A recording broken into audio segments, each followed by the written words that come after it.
I'm the program director at Video Media Arts Center. Since 2005 I've been there. Also the media and visual art curator of Kazoo Fest here in Guelph. I'm a curator and I plan exhibitions here in Guelph through Video. I also guest curate at other galleries locally, like at our Gallery of Guelph and Cambridge galleries. Do shows around Canada. Most recently did a 1.5-year long partnership with Elephant Gallery in Montreal. And the main part of my focus though has been on international exhibitions for about the last 10 years, presenting over 20 shows in countries around Europe, in Mexico, United States, and other places in the world. My goal is to try to provide the best experiences and opportunities for the artists that I work with.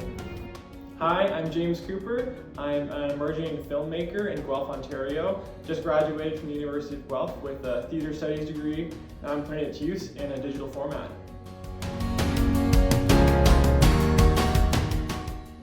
Yeah, so I'm very new to filmmaking and I've been obsessed with different facets of it, like each month.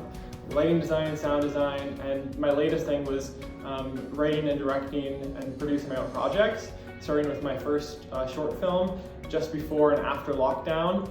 And that was about a young queer woman's journey to accepting love, essentially accepting herself, and having to reconcile the traumas of queer women in the past and finding that she deserves to find love. I believe the greatest obstacle for emerging artists today, if they're coming out of a university system, is to adapt what they're doing into the real world. I think that's a big challenge because it's not actually the claim of a university art program that that's what they do. It is academic focused. So there's not as much focus as I think a lot of young emerging artists need about the practical experience of being an artist in the world. What intimidates me? I'm very intimidated by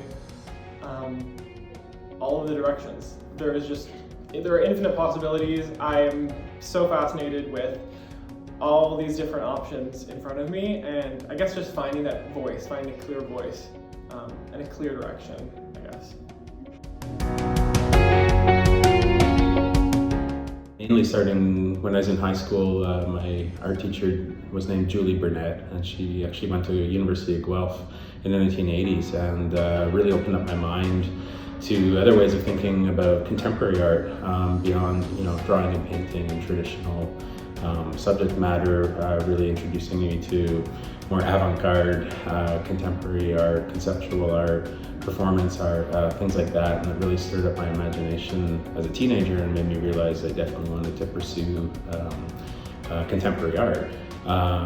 I was an artist, but I kind of knew pretty early on that I was really interested in organizing exhibitions or experiences or conditions for new social experiences. I remember one time when I was quite a small child watching a documentary about the Beatles on TV, and there's a shot where you could see the Beatles playing in 1964 in Shea Stadium, and they looked really great on stage, and then tons of screaming girls freaking out, and that was pretty exciting. And then it cut to a shot of the Beatles manager, Brian Epstein, who was just kind of standing on the sidelines, nodding his head and surveying this whole scene. And I thought, I don't want to be the Beatles, I want to be that guy. He just figured out this whole master plan of how to make this condition exist and could predict it and then make it happen. And I thought that was super exciting. When I was at Ontario College of Art and Design, I had some teachers who, in a way, were mentors that I learned a lot from, but mostly, by far, I learned, my mentors were my friends, and still are. I was really lucky when I was in college in the late 90s. It was a great time to be there with a great cohort and amazing energy at that time. And those people that I met then, I'm still friends with all of them and still continue to work with them 20 years later.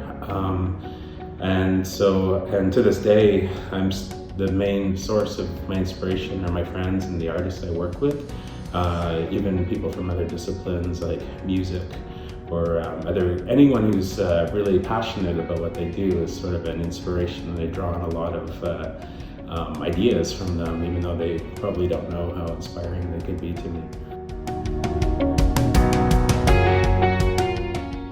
I think it's so important because, I mean, it's so hard to access an artist. So many artists are like really solitary beings, or they're just like in this whole other world. And a lot of them like to like create behind closed doors or with like a close few. And I wasn't exposed to that all throughout university or high school. I was like told these are your like streams and stick to them. And talking to an artist that's actually living and working in that world is like, whoa, it's very mind expanding. I think some common bad advice for emerging artists is to encourage without warning.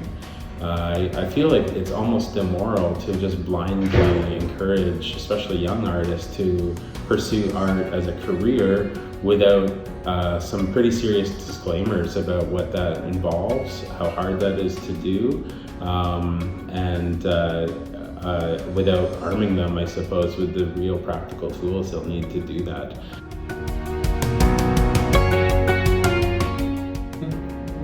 I think the biggest obstacle is just getting stuff done. Like, I think a lot of people have the inspiration come to them all hours of the day, whatever, and they'll think it over and they'll have a great idea, but to just actually see that through to the end, that's something personally I struggle with a lot, is like they get stuck on any number of hurdles, whether it be financial viability, whether or not people will like it, you know, I think that's the biggest.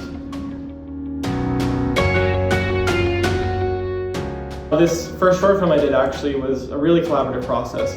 It was super helpful because, I mean, being a man, I really wanted to draw on the female experience, especially the queer female experience.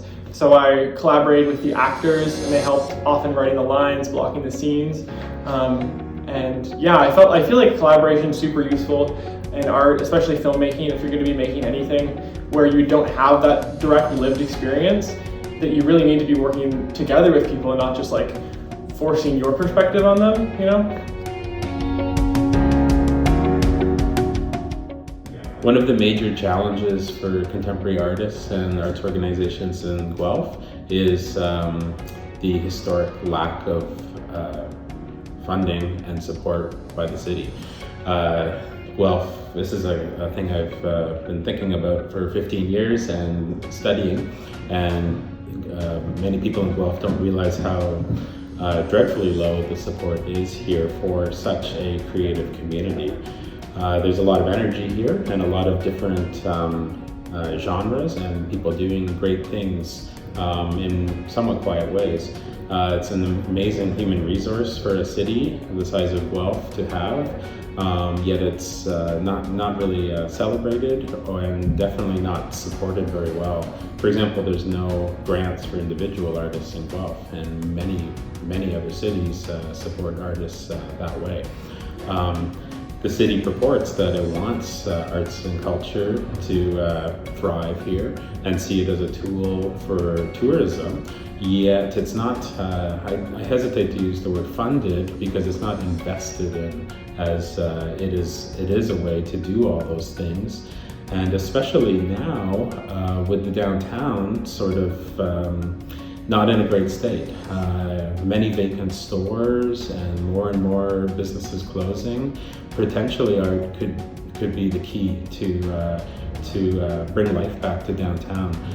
However, although there's so many vacant stores, it's impossible for artists to access them. They're not really available to be rented, or they're too expensive.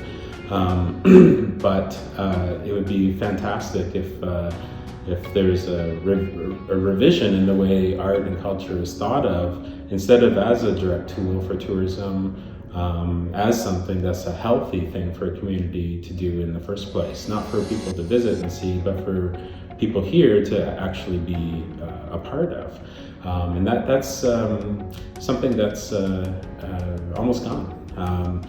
I think it's really important for emerging artists to find their own people in their scene that they wish to work with closely, and to go hard and to do things with those people and not wait for opportunities to be perfect, to not wait to integrate into existing systems or organizations, but rather to forge their own scene entirely.